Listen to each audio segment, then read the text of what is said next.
What we know about the Colts is that they aren't good. They are bad. If you think they have a chance at the playoffs, I don't think I can help you at this point. Seriously. So usually on Mondays following Colts games, I do this thing called quarterback defense attorney where I defend Anthony Richardson. But I'm telling you right now, I am not defending that performance from Joe Flacco last night. And I think that the solution to this is pretty clear. The Colts should 1,000% put Anthony Richardson back in. This is from now on, as long as Joe Flacco's the starting quarterback, this will be quarterback prosecutor. Joe Flacco is clearly not the answer for the Colts. Now, the case is ongoing.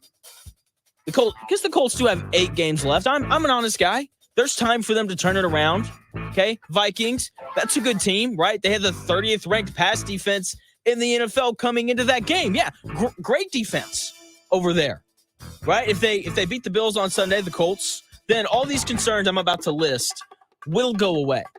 Okay, and this case will change drastically. Now, I used to be the quarterback defense attorney for Anthony Richardson. But I am now the quarterback prosecuting attorney because Joe Flacco should be sued for the product that he put on the field last night, right? Like, at least with Anthony Richardson, we could walk away from the game and hope and pray that he was getting better. Now we don't even get that anymore. Do you remember what it was like watching Matt Ryan and, Gardner Minshew and Carson Wentz? Yeah, it's the exact same feeling. We get to watch this 39-year-old quarterback limp around and not generate a single offensive touchdown against, once again, the 30th ranked pass defense in the NFL last night. The Colts wanted to roll with that, though. They're like, you know what? Let's move off the 22-year-old kid who made a mistake. Let's move off that guy. We're done. We're done with him. Let's go with Joe Flacco.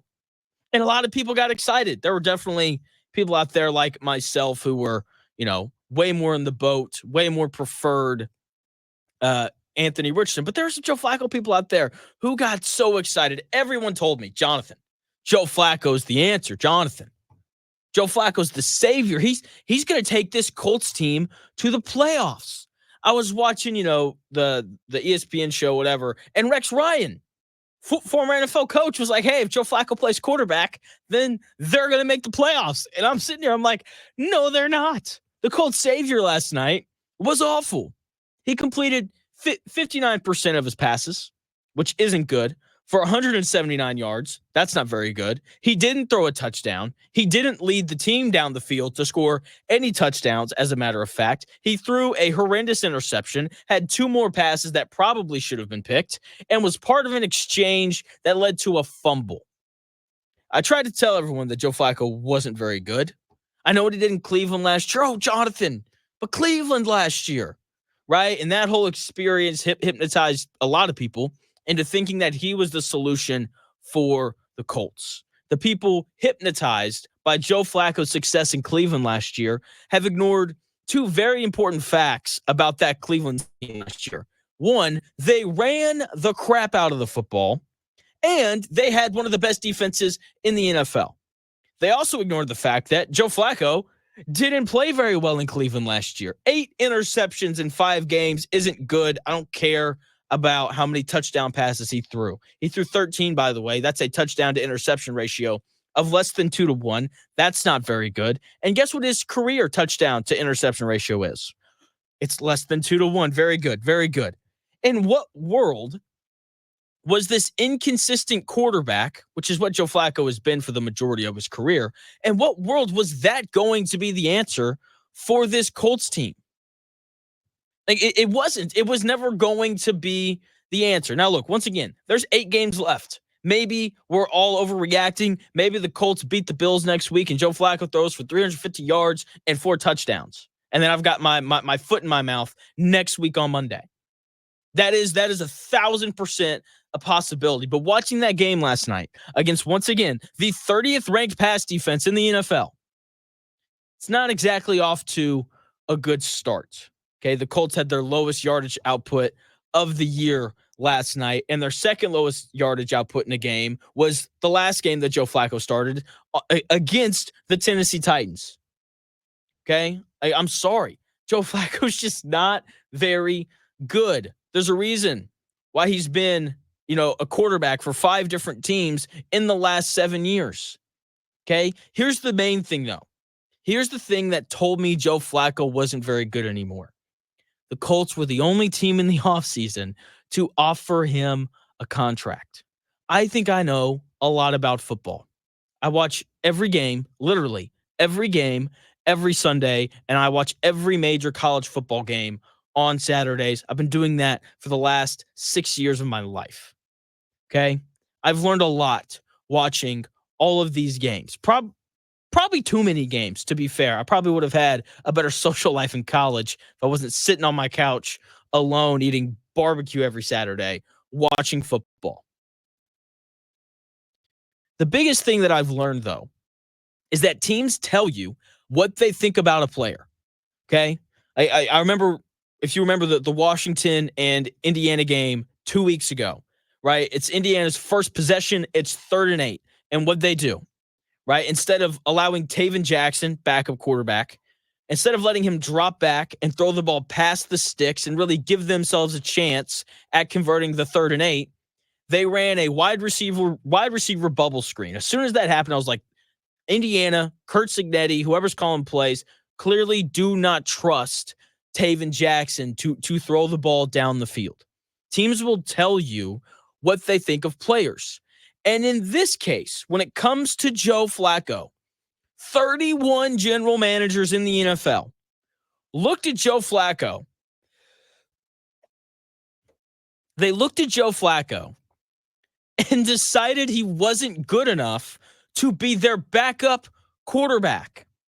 The one general manager in the NFL who deemed Joe Flacco good enough to be a backup was Chris Ballard. And since when do we trust that guy to make a good decision? Joe Flacco doesn't make the Colts a playoff team.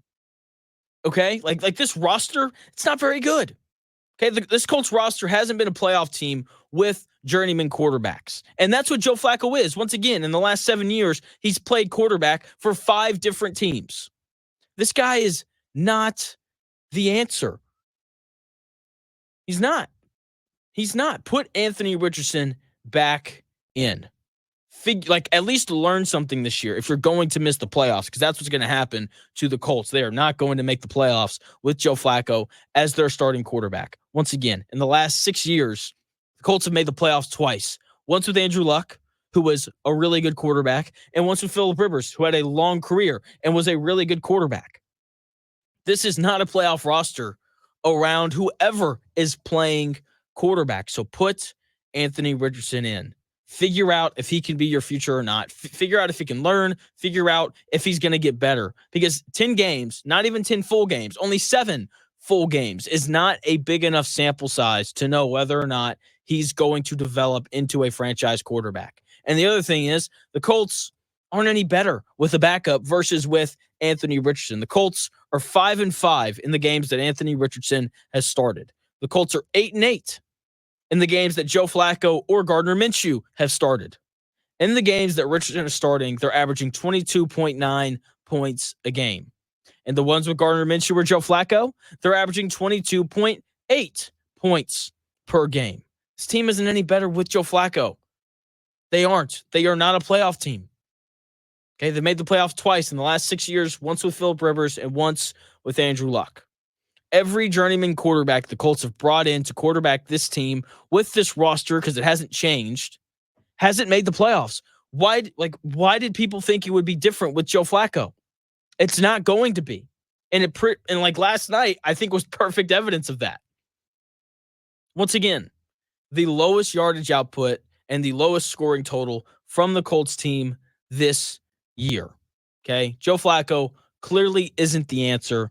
Go back to Anthony Richardson. Let's see if we can at least get this kid to improve and figure out whether or not he's the future of this Colts team, right? Because if he plays the remaining 8 games, start to finish, you'll have a 15-game sample size that he's both started and finished to go back, look at, and figure out if he's your guy or not. Okay, 15 games. That's close enough to a full season, which is what I think you need to see from a guy before you determine whether or not they can be a franchise quarterback. Right? Go with him for the last 8 games. If he figures it out, your ceiling's way higher, and maybe you make the playoffs. And if he doesn't figure it out, then you're bad, and you have a high draft pick to draft Shedeur Sanders or Quinn Ewers or whatever quarterback the Colts want to take next. That is clearly the way forward for this awful, awful Indianapolis Colts football team. Joe Flacco is not the answer.